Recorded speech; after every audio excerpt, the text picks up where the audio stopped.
Part 2. Suddenly, my homeroom teacher, Mr. Gregory Nash, barged into the classroom, waving a stack of scratch paper. Hazel, is this yours? I nodded, confused. To my surprise, Mr. Nash hugged me. You're a genius, Hazel. An absolute genius. The principal always says I can't teach beyond general track students, but here I am, proving him wrong.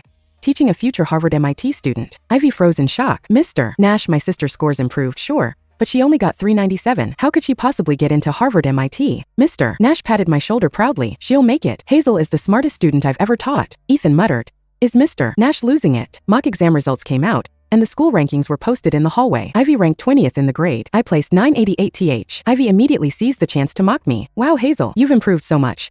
Up to 988th. Harvard MIT is just around the corner. Laughter echoed through the halls. The grade director, who had been watching, muttered, Hazel Bright should be ranked first in the grade.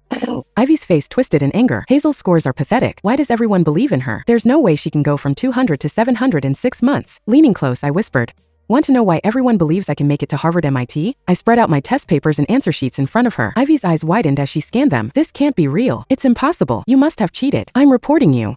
My answer sheet was a masterpiece. I'd ignored all the simple basic questions but solved every difficult one, using elegant shortcuts. Ivy had only answered half of the questions I had, and she'd gotten some wrong. Grabbing my papers, she stormed into the principal's office, bursting in without knocking. Principal Price, I'm here to report Hazel Bright from 11B for cheating on the mock exam. Inside, the principal sat with several teachers, analyzing my test papers. Seeing a star, Price gestured for me to join them. Perfect timing, Hazel. We were just discussing your results. Can you explain why you left all the easy questions blank but solved the hardest ones so well? I didn't want to discourage my peers. If I went all out from the start, my scores would be too intimidating. I'll save my best performance for the final mock and the SATs. I glanced at Ivy, whose face darkened. Mr. Nash laughed. Exactly as I thought. Hazel's strategy is brilliant. Dr. Price made an immediate decision. Both Hazel and Ivy are being transferred to the honor track. I refused the transfer.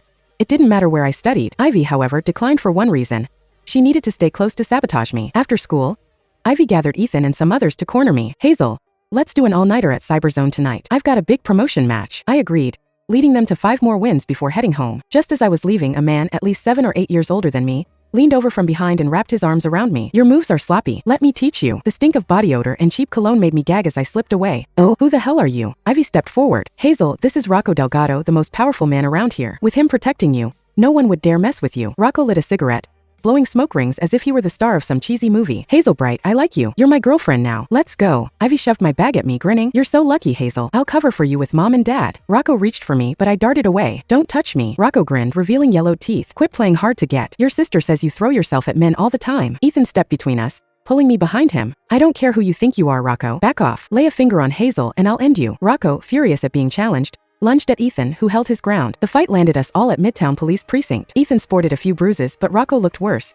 his nose broken as he whined to the officers. When my parents arrived, they were livid. Oh, you're not only ruining yourself, Hazel, but dragging Ivy down with you. How many times do I have to tell you to stop being a bad influence? My mom tried to slap me again, but an officer stopped her. Mrs. Bright, please calm down. Things aren't what they seem. Before the officer could explain, Ivy burst into tears. Mom, I've been trying so hard to help Hazel. She's improved her scores recently, so I thought if I kept her away from gaming, she could do even better. I saw her at Cyberzone again tonight and tried to bring her home, but then she got involved with this guy, and things escalated. Maybe you should send her to internet addiction rehab. Once she's better, she can take the SAT again and aim for Harvard MIT. My mom sighed heavily. Maybe that's the only way. Hazel used to be so bright, but gaming has ruined her. I'll call the rehab center tomorrow. Ethan, head bandaged, rushed to defend me. Mrs. Bright, Ivy's lying. She's the one who dragged Hazel to Cyberzone tonight. She even set Hazel up with Rocco, trying to force her into being his girlfriend. Hazel refused, and that's why I stepped in. Ivy's face turned pale as she stammered.